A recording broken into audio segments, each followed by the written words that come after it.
going on, everybody? My name's Preston, this is John, and we are the Beer Chasers. So dude, we've been talking about doing this for quite a while. Here we are, episode 1. That's right. So yeah, before we got things kicked off, we wanted to kind of explain to everybody the concept behind the show. John and I are just huge beer heads. We probably drive everybody crazy at work with the amount of talk about beer we have. But before we really get started, I got to send a shout out to the Game Chasers. They say imitation is the sincerest form of flattery, and without the Game Chasers, I don't think we'd have the Beer Chasers. So Billy and Jay, you guys got an excellent show. There's going to be a link down here at the bottom. You can get a link to their show, and yeah, right down there. And yeah, thank you guys very much for putting on some awesome content and actually inspiring us to kind of do the same thing. So other than that, you know, Positive Contact was a beer that was a limited release. We're going to taste that a little later. And I drove 100 miles to get it. Not specifically to get it, but I was in town 100 miles away from Orlando. Finally had found some, been looking for it, brought it back, and we're going to taste that today. So that was kind of the philosophy of the Beer Chasers. You know, we're going to go out, we're going to try to find these hard-to-find beers. Craft beer in Florida is blowing up, so we're finally getting a chance to get some of these. I know Fat Tire's coming soon, New Belgian, so we're going to do some tastings of that. Well, then the Unibrew 17, the 17 gram reserve is really the next step, and right. Kicked it, because, you know, it was one of those only comes out limited beers, and then I was calling places up, and then I finally found a place that had it, Big C's down the road in Orlando, and that I think was what really ignited that spark for Preston. Yeah. Because as soon as I did that, he's like, dude, we got to make the Beer Chasers. So yeah. It was kind of an interesting little journey to get here, but it was pretty good. So here we are. So before we get into some tasting, I wanted to kind of go over some of the terminology that you're going to hear during the show. So John, go ahead and go over that if you would. All right, so the 3 big acronyms you're going to hear, first one is ABV. Alcohol by volume. Most of you probably know what this is, but just in case, I'll explain it. What that is, you know, most beers in America are 5% ABV, alcohol by volume, and what that is basically one of those is going to be the same amount of alcohol you're going to get out of one shot of whiskey. So if you got 10% ABV, twice as much alcohol. Pretty simple. SRM is the standard reference method. That simply is a color scale of the beers, 0 being white if you can get there. 20, it goes up to 45. 25 is black, but there are some beers that exceed that. Somehow they get extra black, like Preston Sure. I don't know. Black. like my metal, extra black. Maybe more opaque. Once you get past black, extra more opaque. I don't really know. The final one is the IBUs, and you're mostly going to hear that bragging rights on like IPAs. You know, that's how bitter it is. Like International Bittering Unit is what that stands for. The most it usually goes up to is 100. So 0 is no bitterness, very sweet. 100 is going to be really bitter. You know, pulls the enamel off your teeth. But some beers nowadays can even do 100 plus. Yeah, so rate it 100 plus, just off the charts. It's kind of like it's better. It's worse than 100, but so those are really interesting beers too. All right, when we taste beers, you're going to kind of give it a rating based on 1 through 5 on a couple categories? Yeah, 5 categories I'm going to go over is going to be, the first one is appearance, how the beer looks. SRM is going to kind of flow into there. But you know what I think, how the head looks, how nice and thick the head is, the cloudiness, stuff like that. The next one is going to be the aroma or smell. So I'm going to nose the glass, smell it, wait a few seconds, see what my nose picks up, if it matches what they describe. Third one is going to be tasting. Best part about drinking beer is tasting it. You know, you drink it, I'm going to say what I taste, the beginning of the taste, the middle, and the back end. So, you know, you're going to see a lot of that. And then the fourth one is going to be mouthfeel. How the mouth feels in your mouth, how it feels in your mouth. Sort of like a Guinness is going to coat the mouth nicely, whereas something like an American adjunct lager is kind of be more crisp and, you know, more carbonated. You know, there's a different feel per beer. And then the fifth one is my overall impression of the beer. I'm going to basically be judging it on its style. So I'm never going to compare a lager to a quad. That's just unfair in my book. That's comparing a baseball player to a football player to 2 separate categories. So for me, I think that judging it by style is the best thing. Right. And while John's going to go ahead and do the more kind of professional aspect, I'm not quite as into it as much as he is per se. I love beer, just can't quite pick out the flavors as well. I'm going to give you a basic 1 to 10 rating, just overall how I feel about that beer. We'll keep it simple. So with that out of the way, let's drink some beer. Let's drink some beer.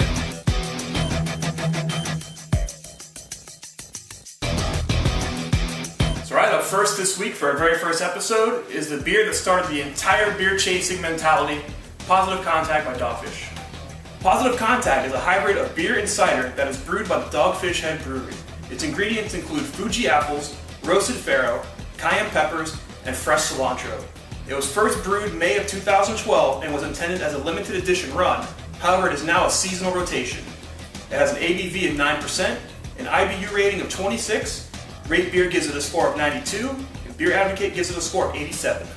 All right, so the head's finally killed down a little bit on the positive contact. John, do you get any smells off this? What are you smelling from this one? Well, first of all, let me just look at it in the sunlight to get a real picture of how it looks.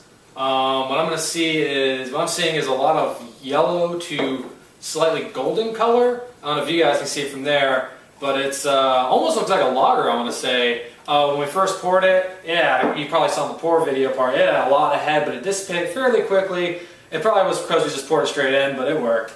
And now it's got a resting pillow of head that I kind of like on there, a nice white cloudy color. Yeah, they call that lacing, right? When it sticks to the glass. Yeah, you can see there's a good amount of lacing for a cider. Like, this is a very impressive cider so far, 9%, so there's a lot of alcohol there. So let me give it a nose real quick.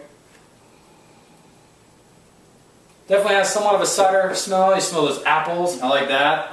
The cilantro is a tiny amount there. There's some spices I can't pick out, almost like not coriander or pepper, but they say it's supposed to be cayenne. Cayenne's supposed to be in there, so you're getting some of that peppery. It's probably the cayenne. There's something, some kind of spice. I can't pick it out, but it's there. All right, so what I'm gonna do is give this beer a taste. And see how it goes. Wow, yeah, boozier than I expected, especially for a cider. Yeah, for sure.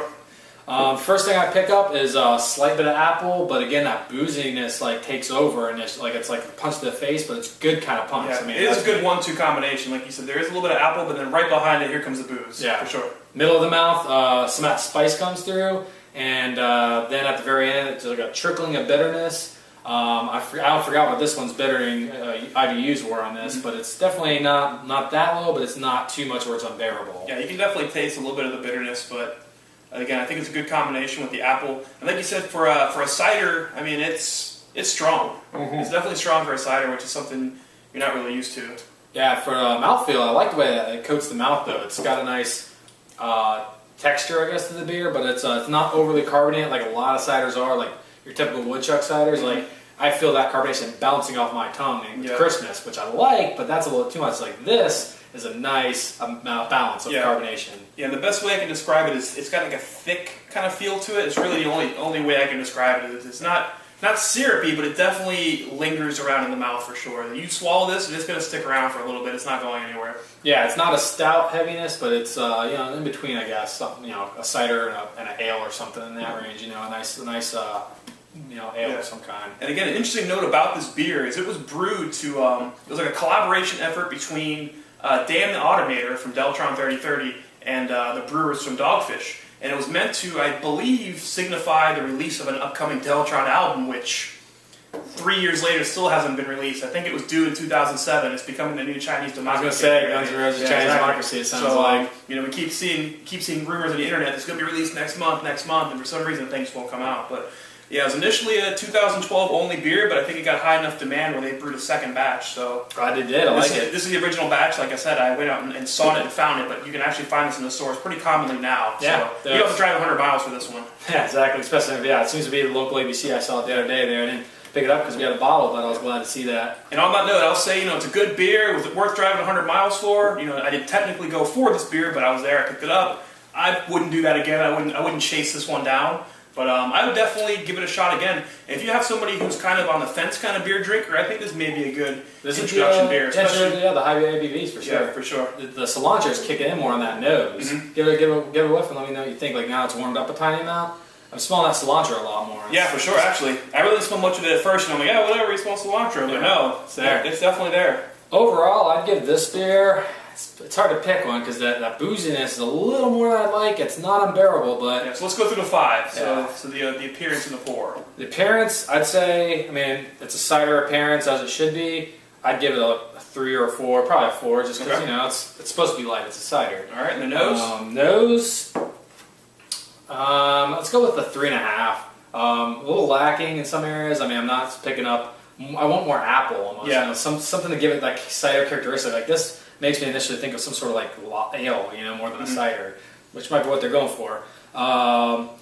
The tasting, I'd give it a 6.5 or 6 or 6.5. Just to go with the 6. Again, it's like kind of like a more simpler than I'd like to be. It's like with all those different things that said that came in it.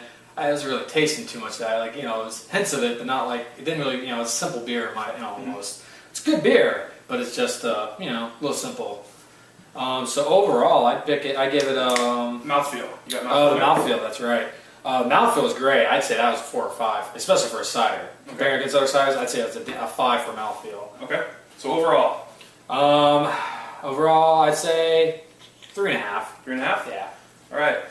Yeah, I mean, on a scale of 1 to 10, like I said, just kind of being, I don't say a beer layman, but being a guy, who I can't necessarily pick out some of the flavors that John can.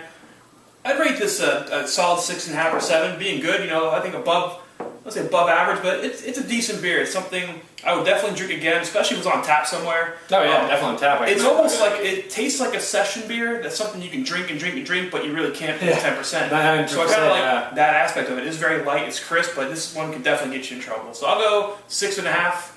Yeah, and yours is out of 10, right? Out of 10, yeah. Okay, yeah. Just making sure. I mean, it's a good beer. I would go and buy it again probably. Not travel 100 miles like you did. But I mean, nothing is bad about this beer. It stands out in some areas. Great, like the mouthfeel. That cilantro at the end, that was nice. But again, it's sort of like a more simpler beer than I thought it was going to be with the description and Dogfish Head come from them. Yeah. But overall, can't say I'm disappointed. I like it a lot. Decent beer, yeah. I'd drink it again. So you go, positive contact.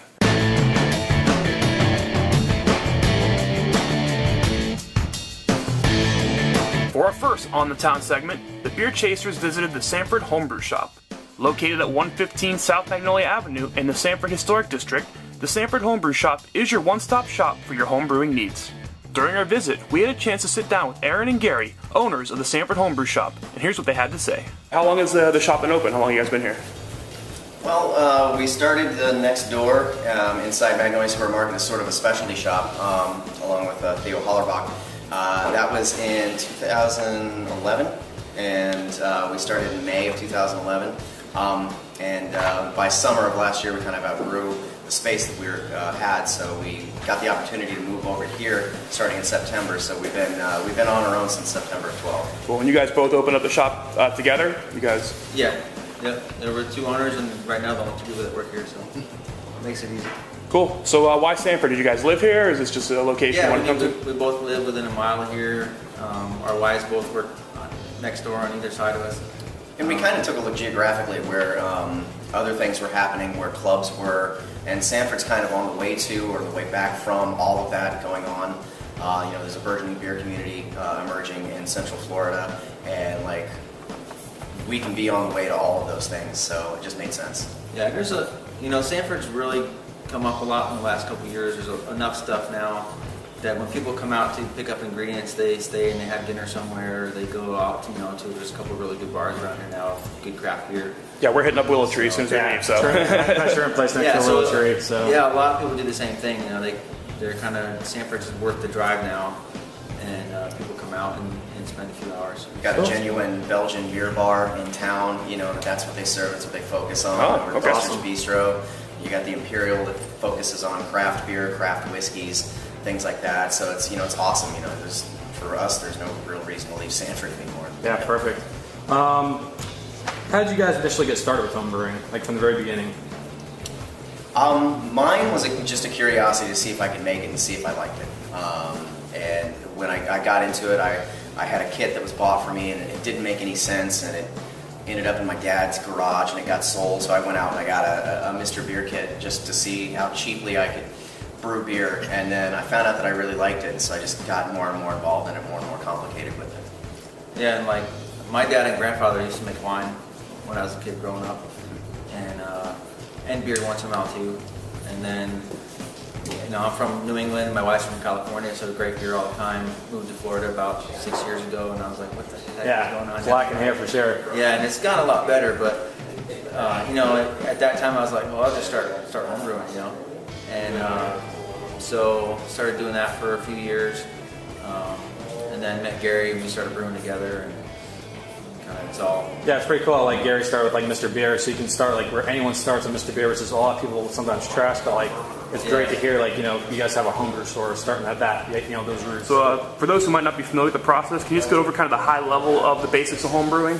So I know there's a lot of steps involved, but just kind of the high level synopsis. If someone didn't know, kind of, hey, what do you do to do that? Yeah, I mean the basic rundown of brewing is you take your grains, you steep them in warm water, and that converts the starches to sugar. Then you separate the grain from the liquid. You boil that liquid, which we call wort, which is unfermented beer. You boil that for an hour with hops in there. Maybe throw some more hops in at the end to get the aromatics back that boiled off from the first edition. Cool that down, put the yeast in there, let the yeast ferment for about 2-3 weeks. Give it enough time just to kind of settle and clear up, and then put it in bottles or put it in a keg. And Just like that, easy enough. yeah, Pretty simple. Someone came in here today and said, hey, I want to get started. Kind of what's the initial investment going to be? The initial investment, you're looking at the equipment kit, and that runs $100. And then you've got a couple of options. If you've got a few things at home that you can use and work with at the beginning, then you won't have to buy some additional things. But if you don't have like a 5-gallon pot or a 20-quart pot to work with, you're going to need to get one of those, and they run $39.99.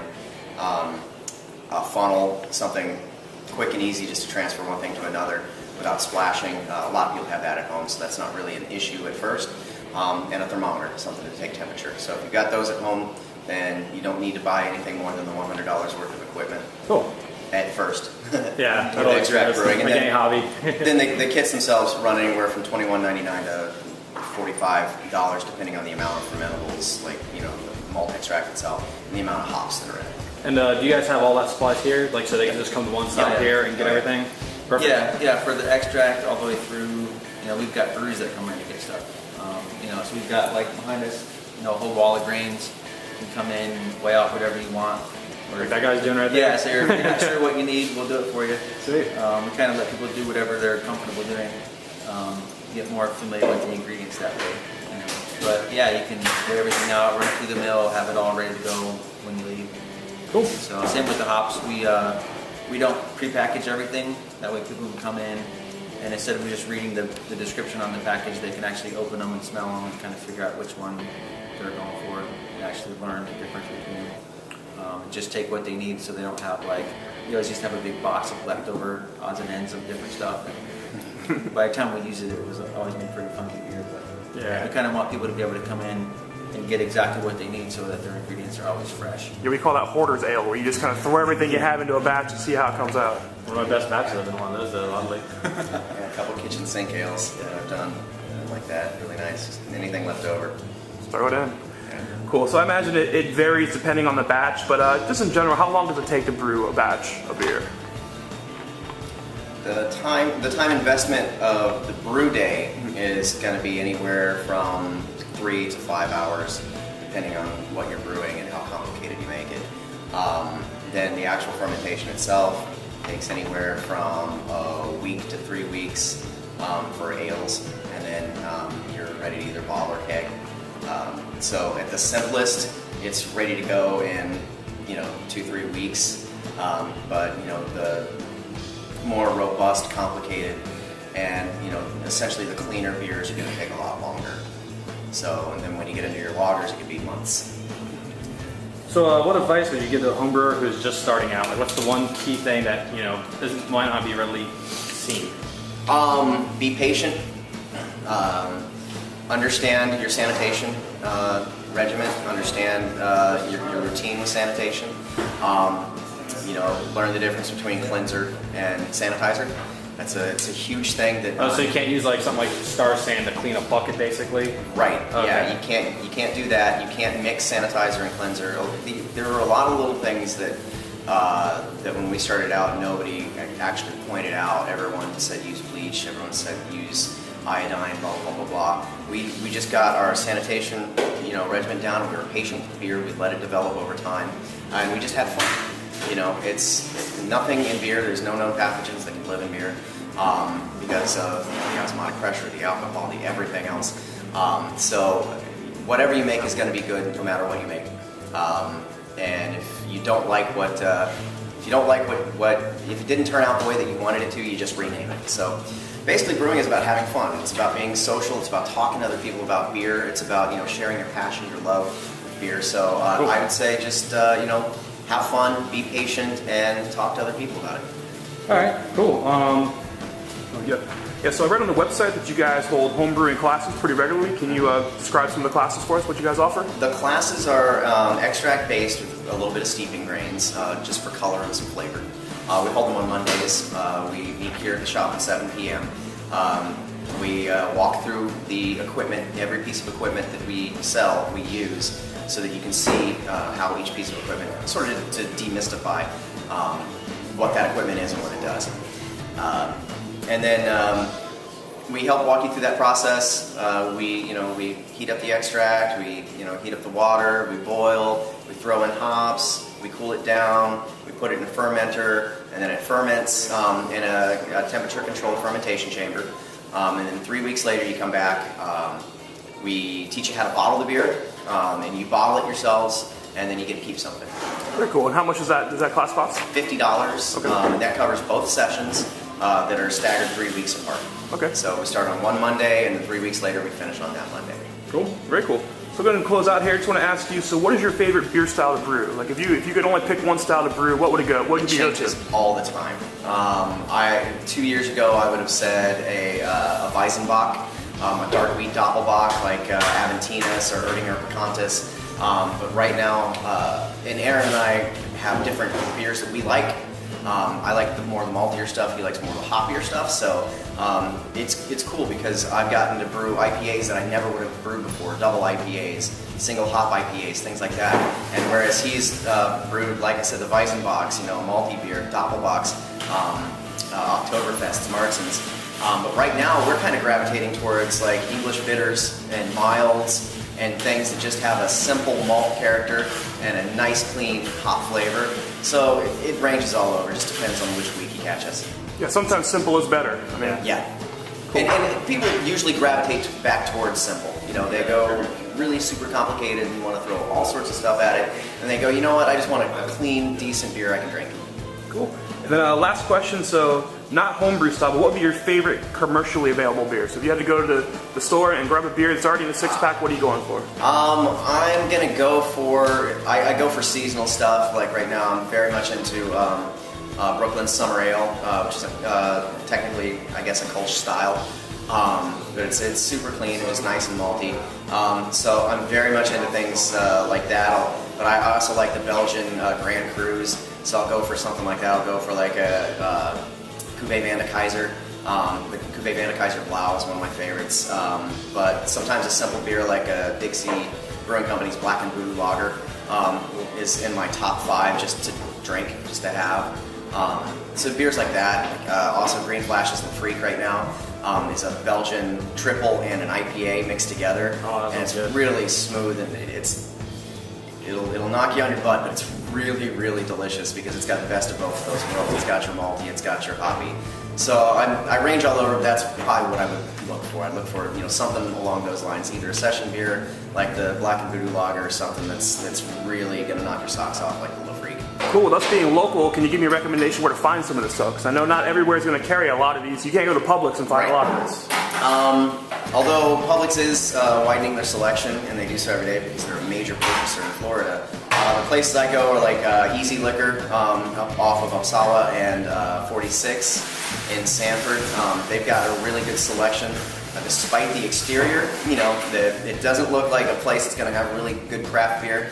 Those guys have some amazing beers over there. That's where I first tasted the Cuvée Van de Kaiser Blau, which is amazing. But also the ABC on Reinhardt in Sanford as well is one of the, actually it was named the top craft beer selection of ABC's in Florida. Yeah, I've been to that one with all the meats and stuff. Yeah, Really Steve over there, the manager, does an incredible job. He's on top of everything.